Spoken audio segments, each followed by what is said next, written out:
Music hold ended.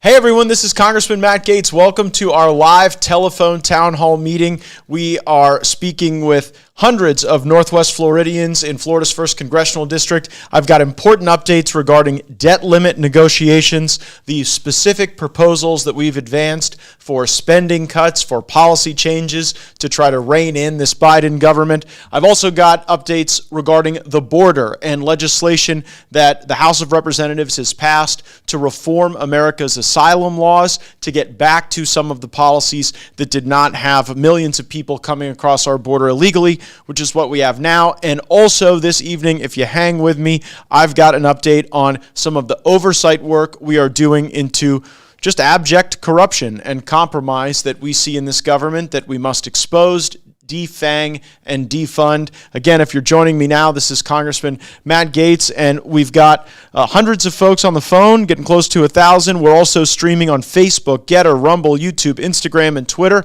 So if you are watching this program rather than listening to it on the phone, just leave a question in the comments. I'll get to it. If you're listening, hit *3 on your phone. One of my colleagues will be able to categorize your question so that I'm able to address it regarding some of the important subjects that we're going to be speaking about. Again, that's *3. This is Congressman Matt Gaetz. We are live, and I am broadcasting from my office right here in the Rayburn House Office building. Going to get some great feedback from Northwest Floridians. *3 is the way to contribute. Leave your question or comment online. First, I want to give an important update regarding the debt limit negotiations. Moments ago, I met one-on-one with Speaker McCarthy to go over how the discussions are going with the White House, and I want to start with kind of the first major feature of the debt limit negotiations, and that is the spending level. Before you get to any of the policy choices, it's about the spending level. Now, the initial concept I supported, my colleagues from the House Freedom Caucus supported, would be to return federal spending to pre-COVID levels. That would be 2019 spending levels. And guess what? We were still spending a lot of money in 2019. It wasn't like this was a really austere, it wasn't a federal government that had gone through any successful austerity. We were spending a lot in 2019, but pre-COVID levels. That's one concept. Second concept is to roll back to 2022 spending levels. Now that's what the entire House of Representatives passed in the Limit, Save, Grow plan. Passed it without my vote, but passed it nonetheless. Go back 1 year.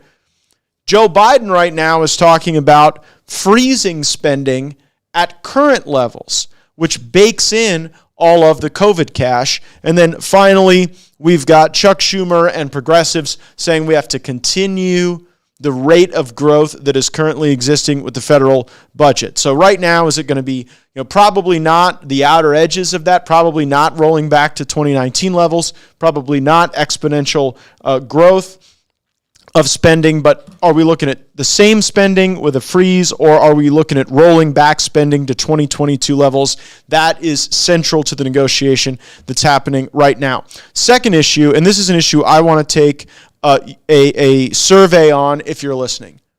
Work requirements, welfare to work for able-bodied, childless adults, so not seniors, not the sick, not the infirm, not the single moms, but for able-bodied childless adults, should people have to meet a work requirement in order to get Medicaid, TANF, SNAP, that type of social service? If you support work requirements, I want you to hit 1 on your phone now. If you oppose work requirements, I want you to press 2 on your phone now, and if you're unsure, press 3. I'll have the results of that survey in just a moment. This issue of work requirements.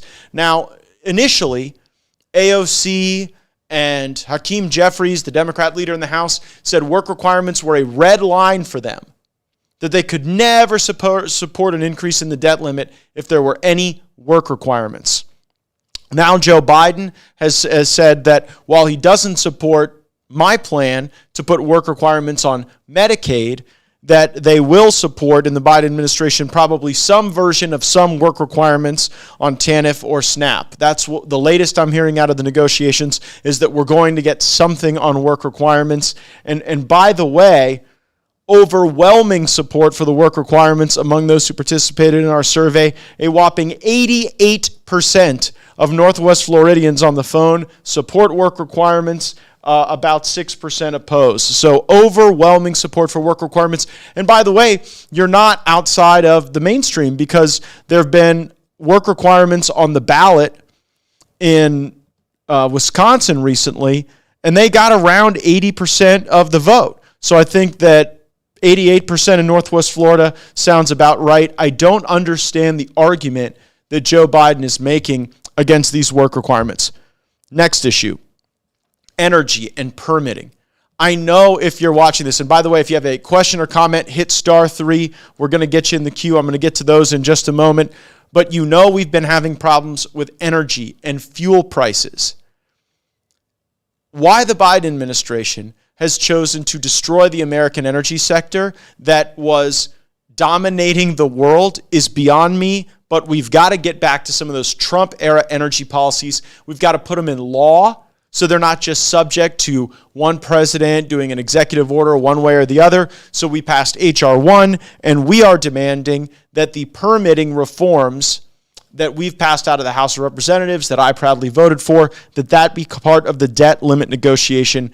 Very significant, and we've got that in play. Third thing, the Green New Deal repeals. You will remember that Mitch McConnell joined up with Democrats to help Joe Biden pass the Inflation Reduction Act, which allowed for tax credits to fuel the Green New Deal and all of the distortions that creates within the energy sector. It's more than $1 trillion in various forms of benefits and carve-outs and advantages for a particular type of energy over other energy. We are seeking the repeal of those Green New Deal energy features. Fifth, 87,000 IRS agents. We think that's got to go. We've made that demand. And so with all of that as the 5 factors, then the question becomes, if the debt limit is raised, for how long and for how much? House Republicans have suggested $1.5 trillion takes us in to next year. We've got the White House wanting a $4 trillion increase through 2025. That is the key update on the debt limit. I've got a lot to say about the border and investigations, but Ricky from Navarre had a comment about the debt limit. You're live. Thanks so much for joining us. Hey, thanks, Mr. Gaetz, Congressman Gaetz, up here in Navarre, Florida. It's beautiful today. Hey, I wanted to let you know you're doing a fine job. We got to hold the line on that debt limit. Don't give them anything. They don't give us anything. And MAGA will only go for Trump. No DeSantis. The ain'tus is what I call it. Thank you, sir. Oh, thanks so much for your feedback. And hold the line has been the message that we've shared. And we've worked very hard to try to get our leadership up in that position as well. And I think it's going to be really, really, really important for us to not just cave the way far too many Republicans in the past have, because remember, that's the driver of inflation. So many Americans right now trusted House Republicans to hold the line against this spending. If you want to weigh on spending priorities, on the debt limit, press *3 now. We'll get you in the queue. I also want to talk about the border, and we've got a border question from Stephanie from Miramar Beach. Stephanie, thanks so much for joining me. What's your question about the border? Hey, Matt, can you hear me? I can. Oh, hey, Gaetz. Sorry you're on. I'm driving. That's why. No problem. I'm actually my question, because of the border issues that are going on. Are we vetting anyone at the border? I mean, what are we doing on the border? I used to live in El Paso, and I can tell you just from living there, a lot of people are relocating to Florida to get away from that situation that's happening over there. And I think most people don't realize how bad it is. Well, what bothers me is that when I've gone to the border and seen folks in Yuma, Arizona, in El Paso, and San Diego, a good amount of the people that are coming across the border illegally are coming to Florida. Their plan is to get on I-10 and come right through our community. So the vetting is pathetic. It has become a turnstile, but even with that pathetic vetting, we know that over 80 people on the terrorist watch list have made it through. And there have been 1.5 million known gotaways just this year. So it is a true danger. And at the same time, the Biden administration is waving people in across the border. You've got a circumstance where they're trying to disarm law-abiding Americans. Let me ask you this question, Stephanie. If you were in my shoes, would you vote to impeach Alejandro Mayorkas, the Homeland Security Secretary? Oh, absolutely. Every day of the week. I mean, and a lot of the things happening on the border, most people, I mean, it never gets reported. I mean, there are people being raped, murdered, killed, kidnapped, held for ransom. You name it. It happens on the border, and it's been happening for years. And for once, when Trump was our president, it was like night and day. It was like night and day. In downtown El Paso, businesses were thriving. I have a good friend, her husband's a doctor. His patients can't come to his office because they're terrified to make the trip to go to their own doctor because it's so bad in El Paso. And no one reports on this. And not to mention, how do we pay for this? I mean, if you look, and this is just me throwing out a number, but back in El Paso, if you owned a $200,000 or $300,000 home, your property taxes were like $8,000 and $9,000 because you were paying these border services. That's what you were paying: the hospitals, the babies, the children, the Medicare, the CHIP, all the different programs in the state of Texas. So how is that going to affect like a state like Florida, like all of the states? I don't think these people realize what's about to happen to property taxes because how do you afford these people? No, great point. Well, hey, thanks for weighing in on it. I want to broaden that question to everyone. If you support the impeachment of Alejandro Mayorkas and you're listening, I want you to press 1 on your phone now. If you oppose the impeachment of Mayorkas, I want you to press 2. And if you're unsure, press 3. We're going to get a sense of Mayorkas impeachment, support, opposition. 1 support, 2 oppose, 3 unsure.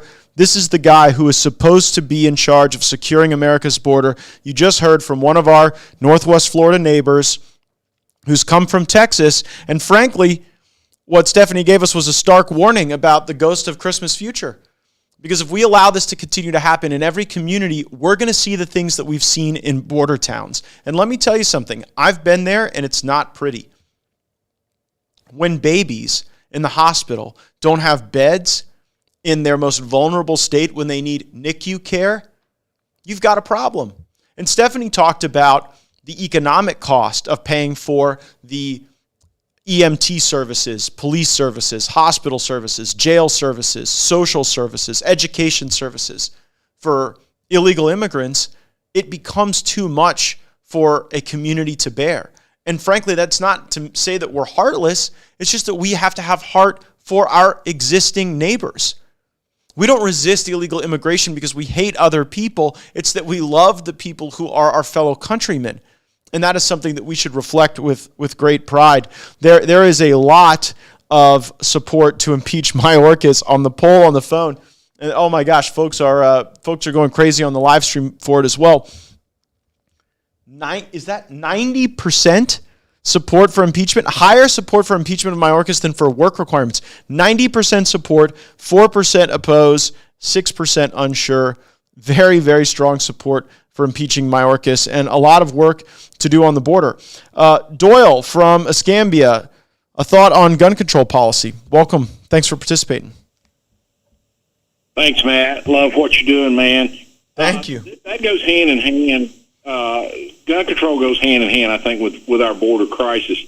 We got to know that we have the right to defend our families. I live out in a rural area. At best, police response out here is 20 to 30 minutes. Not their fault. It's just that we live in a rural area, and we've got to know that we have support from you and the other guys in Washington to maintain our 2A rights. Yep. Well, what do you think about this pistol brace the ATF has come up with? If you're not aware of this, the ATF is just choosing to say if someone uses a pistol brace, they're automatically a felon. We got a lot of disabled vets in Northwest Florida who use pistol braces. It seems pretty punitive to me. What do you think? Absolutely. It's just another ploy by the Biden administration and the ATF to try to get more and more control. That's all. That's what I see. Would you abolish the ATF? Do you think they're savable? That's hard to say. I wouldn't, not under this administration. I would say no. All right. Well, thank you so much. I appreciate your support. We are increasingly concerned about constitutional rights and Second Amendment issues. We've been receiving information from folks in Northwest Florida about zero tolerance actions by the ATF against some of our local gun dealers, and we've been working hard to have the backs of our small business folks. A lot of these are family businesses, and the ATF is seemingly trying to put them out of business. We've got a question about something going on at Eglin Air Force Base from Curtis in Niceville. Thanks for joining us. Thanks, Matt. I learned recently from a friend of mine who's pretty connected there to Eglin that they are spearheading and pioneering a transgender bathroom initiative at Eglin. And I was wondering what you know about that. How can we, to use your words, defang that before it would happen? Oh, well, thank you for raising this issue. So if you're listening or watching right now, Eglin Air Force Base, very central to my home county of Okaloosa County, an economic driver, a huge source of pride. Eglin Air Force Base, where the Doolittle Raiders first trained before the bombing on Tokyo in World War II. So we are a military community through and through. And I have started to receive information, concerning information, from folks who are wearing the uniform about some very strange bathroom policies. And it has to do with when folks are in the bathroom and in the shower, which one they're supposed to go to. And there's purportedly a policy in the decision-making process now. I don't believe that the decision's been executed, though I'm working to find that out, that so long as it says male or female on someone's government-issued card, that is the bathroom that they are supposed to go into. The problem is that does not actually align with sex or just the obvious manifestations of natural gender that we're familiar with. And so, like, in a time when we're trying to recruit more people into our military, it seems like a pretty weird thing to do to tell women that they have to, like, shower with biological men. And so I haven't laid eyes on the policy yet. I've heard some of the concerns that you've reflected tonight, and what I can tell you is that we've submitted requests for information to Air Force leadership, to base leadership, to find out if this is going on at Eglin Air Force Base. But I'll put the question back on you, Curtis. Do you think it's going to be easier for the United States military to recruit America's next generation if these are the policies being embraced? No, definitely not, Matt. And I appreciate, I'm from Niceville, so I know this is a hometown for you area. So I appreciate all you do with the military. And, and as a former veteran in the Air Force, I know that this is not something that would be supported by the majority of our existing military. And I think they're going to have a hard time recruiting in the future. And so I don't want to see the downfall of our security and military, for sure, just like the rest of us. All right. Well, hey, thanks for weighing in on that. And I actually want to get everybody's thoughts on this. If you believe that people should use the bathrooms in the military for their gender assigned at birth, I want you to press 1 now. So gender assigned at birth, press 1. If you believe that that service member can simply change their gender and then go into the locker rooms and bathrooms of something that's not their gender at birth, press 2. And if you're unsure, press 3. And who knows, we may get some interesting reaction to that. All right, we've got Lewis next from Milton. Again, if folks want to chime in, press star 3. But Lewis, thanks so much for chatting with me tonight. What's on your mind? I was just hoping we could swing the Senate back to the right with the absence of Ms. Feinstein. Is that possible? No, it is such that I think they're wheeling her around here, and they're frozen in a lot of ways from moving some of the judges they want through the committee when she's not there. But I'm not holding out hope that the replacement for Feinstein in California is going to be someone that's going to move the Senate to the right. But let me ask you the question this way. What do you wish the Senate was doing right now that they're not doing? Because for me, I wish the Senate passed a budget. Instead, they just sit around and let Joe Biden delay our ability to get the country moving forward. So what's your biggest disappointment with the current Senate? I feel like that in the budget, there's a lot of pork. There's True. a lot of stuff that could be cut out. Is that true, or have we already cut it down to the bone? Oh, And listen. there's still an in-law. Listen. Still a bypass. You're paying right now for pride parades in Prague. You're paying for wokeism around the world. You're sending money to Ukraine by the billions.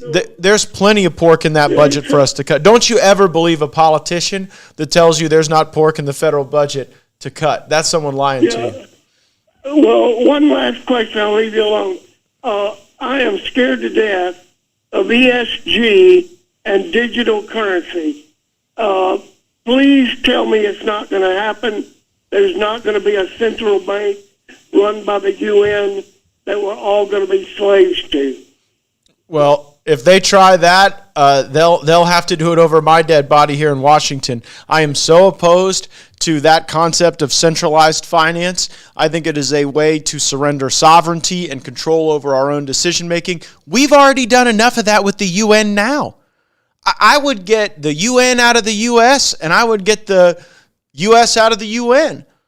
So I think we've done enough surrendering sovereignty to the UN, the World Health Organization, and we'd do a lot better to not be funding all that.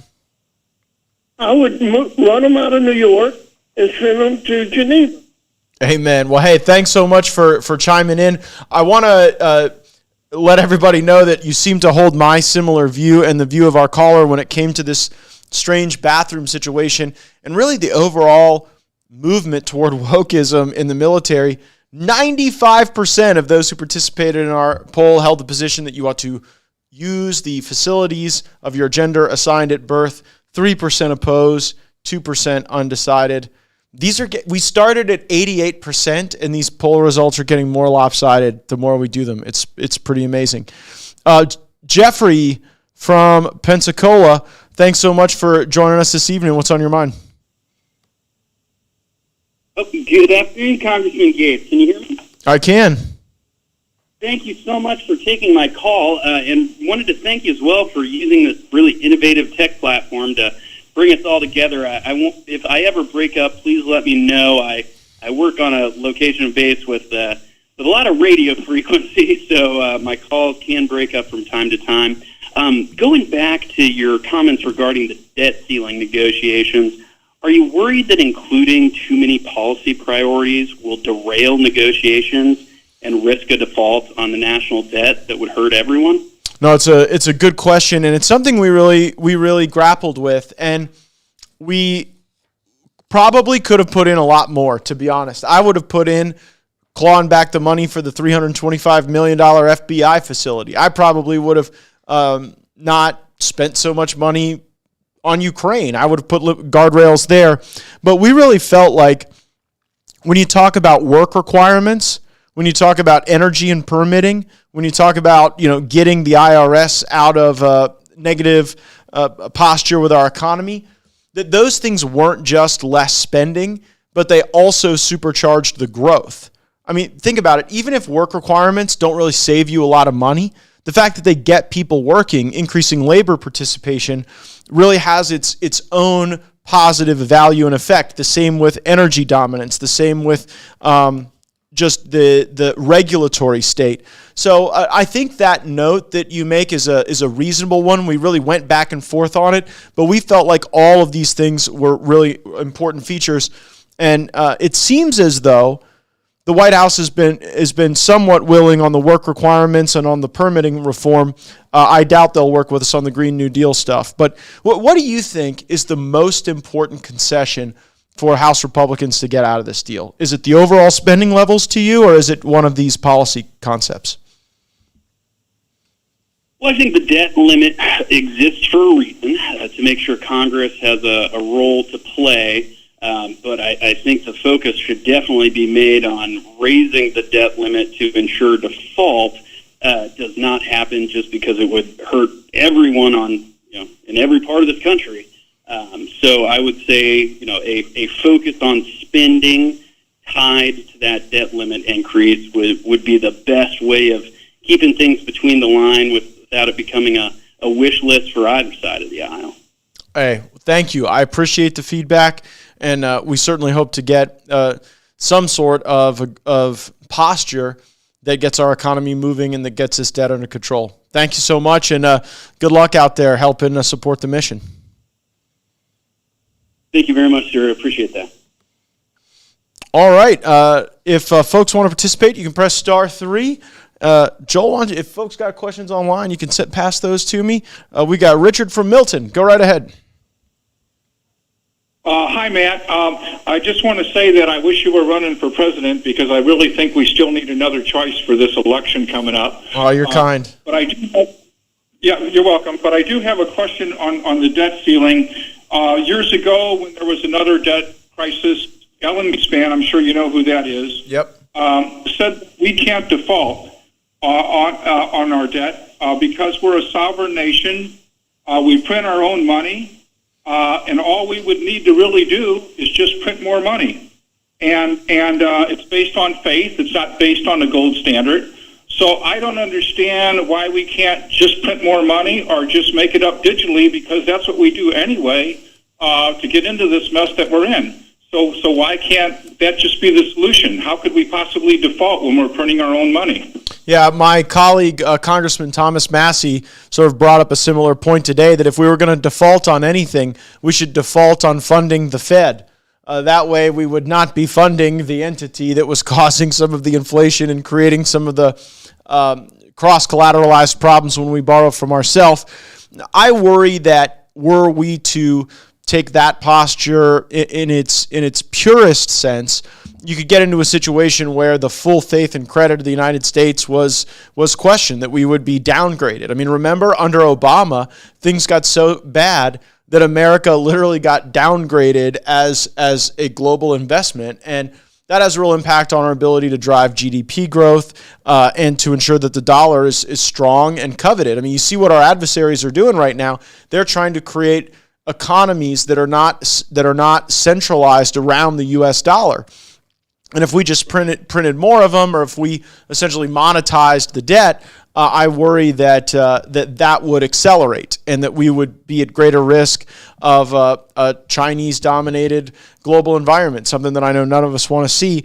But I also don't think that this is an unsolvable problem. People in Washington act like we just can never solve the debt. But I've gone back and checked. No Congress in history, since the first Constitutional Congress, has ever voted to spend less money than the last Congress.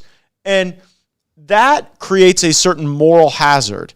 When I was in the state legislature and we had to balance the budget every year, you had to make choices. And you know what? If your programs didn't perform and you couldn't prove it, then they didn't get funded in the next years. And it created a meritocracy around what we did, whereas there's so much waste now because we never really drill down on this stuff. Because there's no lobbyist in Washington that's going to make a career out of cutting spending. They all want more spending. Everybody in this town wants more. And then the result is the people in Fort Walton Beach and Pensacola and Gulf Breeze get less and less out of their money. And that's what frustrates me about it. But I'll give you the last word. Yeah, okay, well, I appreciate all that. Yeah, and I agree with you. You're right. All right. Well, hey, thanks for participating. Thanks for letting me work for you.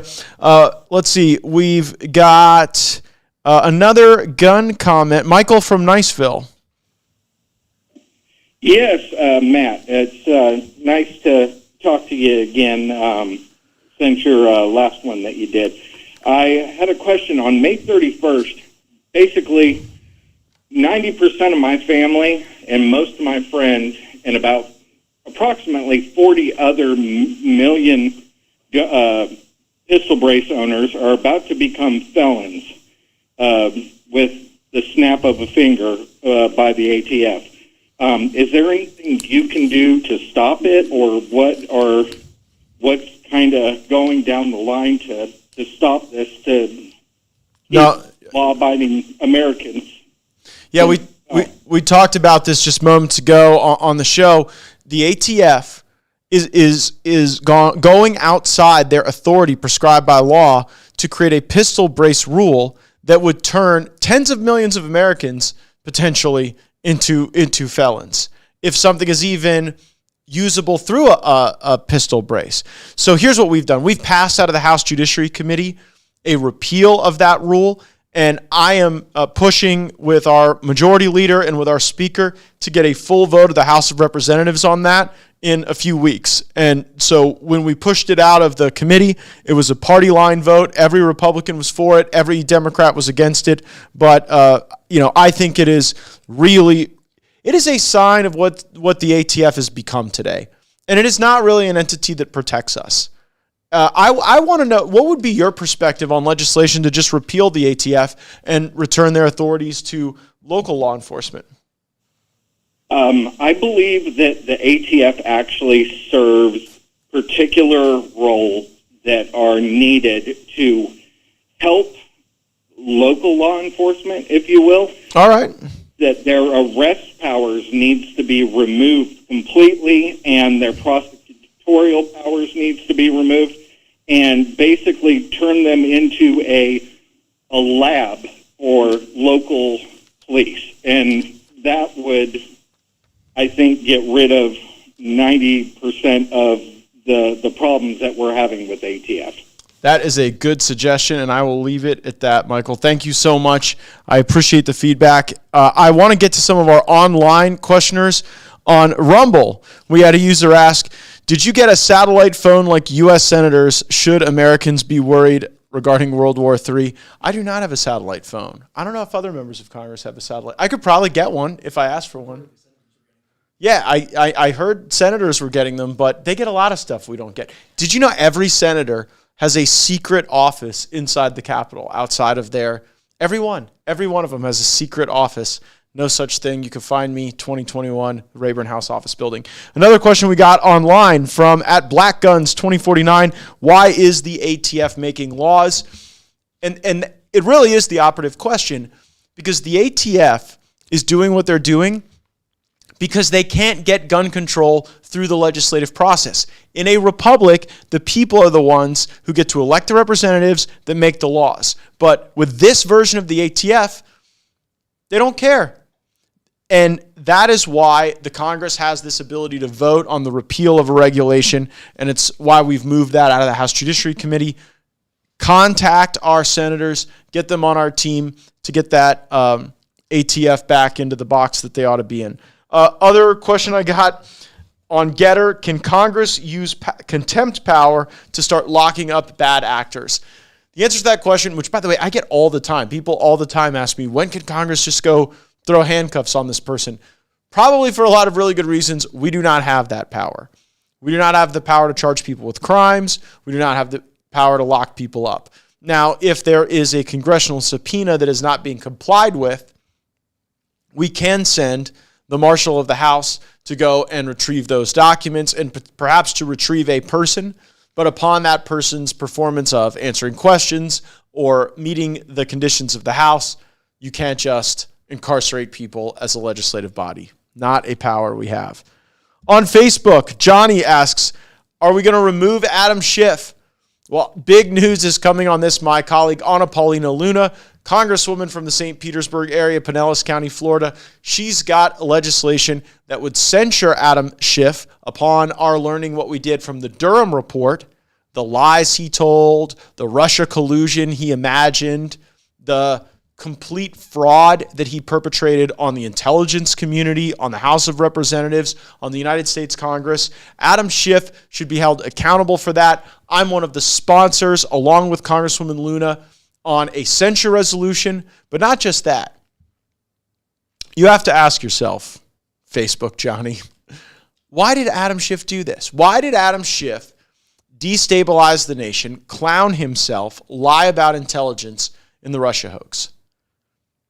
And it's money in a lot of ways. When you go and lie to the people like that and get them all worked up, they give. And Adam Schiff made millions. $16 million, in fact. So Congresswoman Luna's legislation, it actually fines him the $16 million that were his ill-gotten gains from the fraud and the lies and the fake transcripts and the total nonsense he put out. I completely support Congresswoman Luna in that endeavor, and Adam Schiff should have to pay that $16 million fine. Another question from Getter. Can we get us out of the World Health Organization? We should. And this goes back to what a prior caller talked about with these debt limit negotiations. There are so many things in this government we need to get rid of. Paying money to the UN, paying money to the World Health Organization. The entire Department of Education, I would argue, we could probably defund, get rid of, devolve to the local level. Substantial portions of the ATF, if not all of it. And yet, we had to focus on the overall spending caps, some specific policy reforms.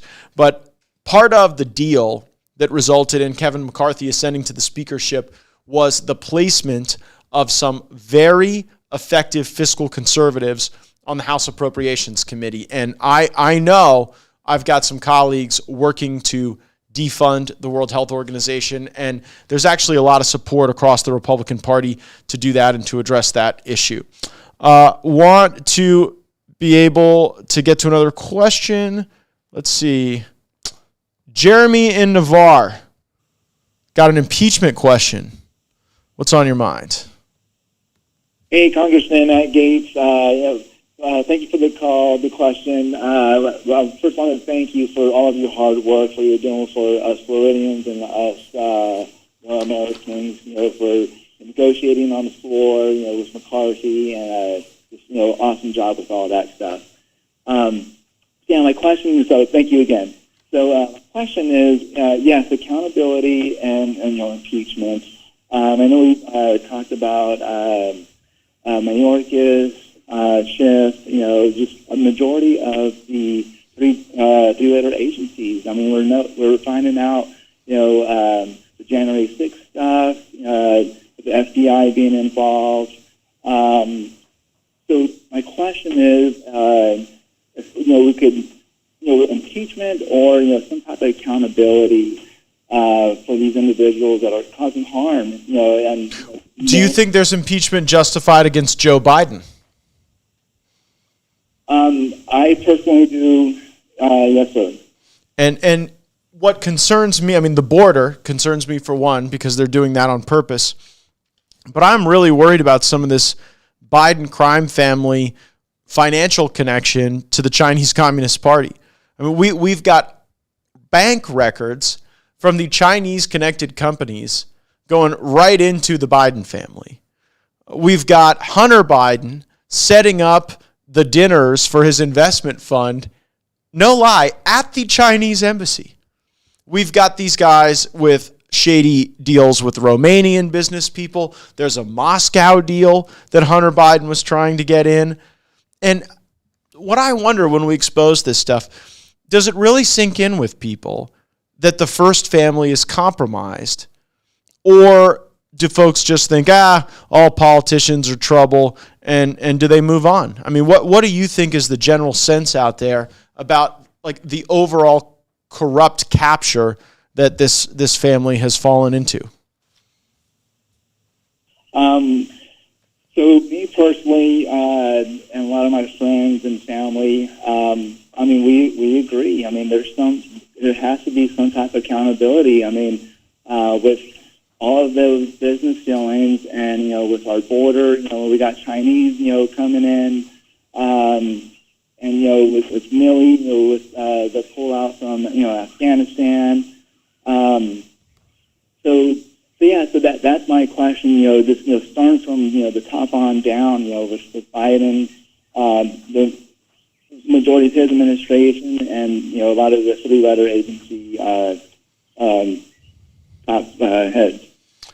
I could not agree more. Thank you for the feedback. And we've got to bring more of those three-letter agency heads into Congress to answer these questions.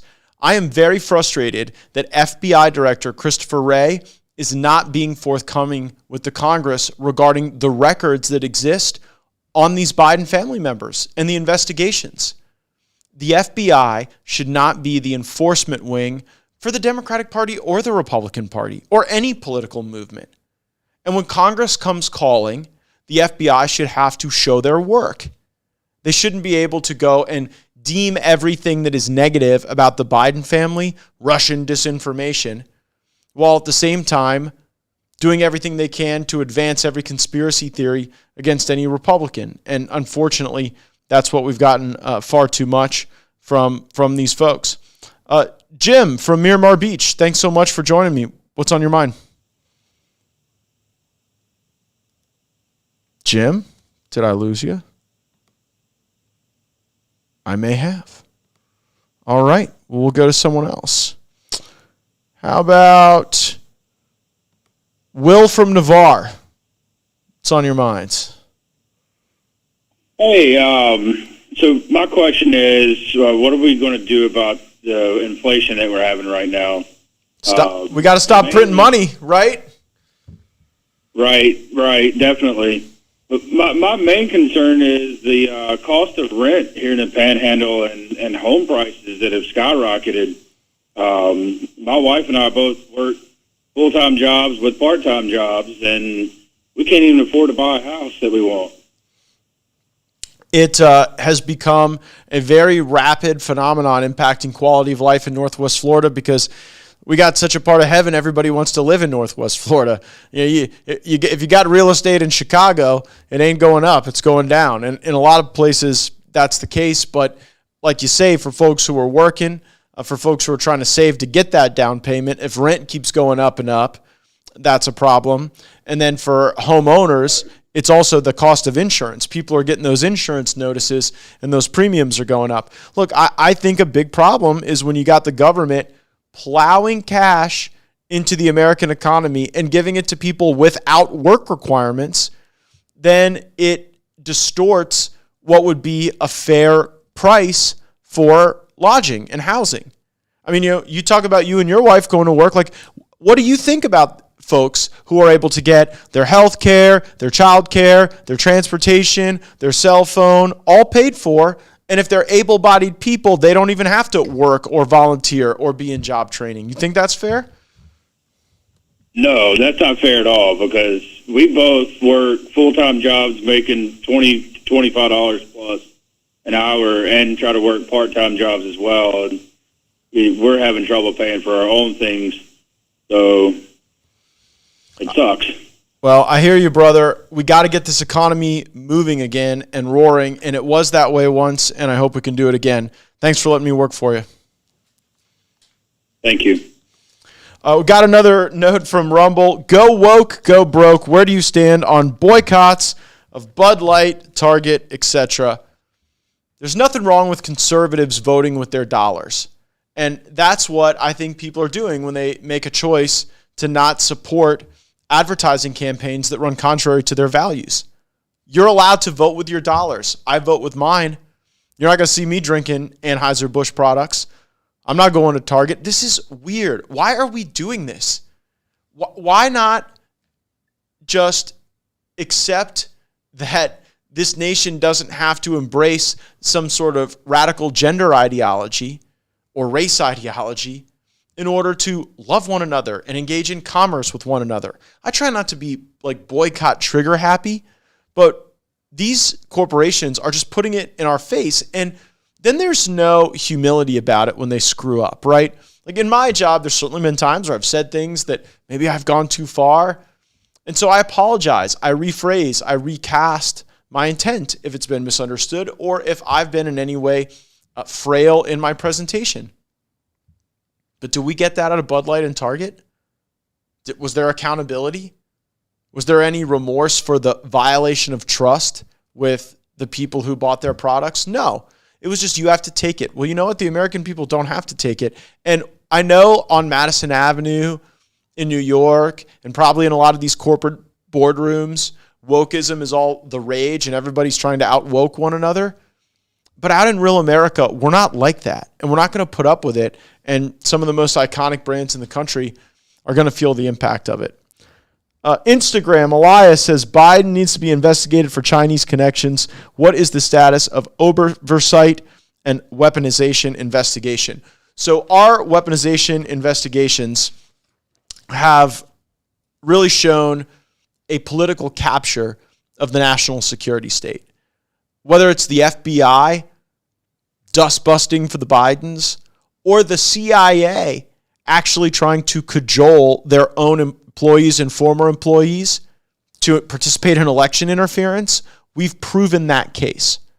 The question is what next? And in response to someone who asked the question earlier, we can't go throw handcuffs on people like Clapper and Brennan and Morrell and Christopher Wray for that matter if there's strong evidence that they violated the law. Instead, we have to use the power of the purse, starve them of their money. We have to use the power of the subpoena to get the facts before the American people so that in elections, folks will support candidates who embrace structural changes to these entities. We have to use the power of contempt. We have to use the power of legislation to constrain their authorities so they're not able to weaponize so many features of what we expected would be used against America's enemies abroad, but now they're turning those things inward to our fellow Americans, and something we certainly have to stop. Well, I really appreciate everyone so much for participating this evening. We're reaching the end of our time period. But if you're able to go to gaetz.house.gov and sign up for our email newsletter, you're going to be able to get a report every week regarding the work of our office, co-sponsored bills, high-impact meetings and efforts that we've undertaken in committees and beyond. And also make sure to subscribe to our podcast, Firebrand. We usually don't get the dynamism of call in, but we have some of my colleagues in Congress that stop by and talk about the key issues of the day. You can subscribe to Firebrand on Rumble, on YouTube, or on any podcast listening platform that you participate in. Again, this is Congressman Matt Gaetz. Thank you to the many thousands of you who participated this evening. It has been a joy. Good evening. We'll chat again soon.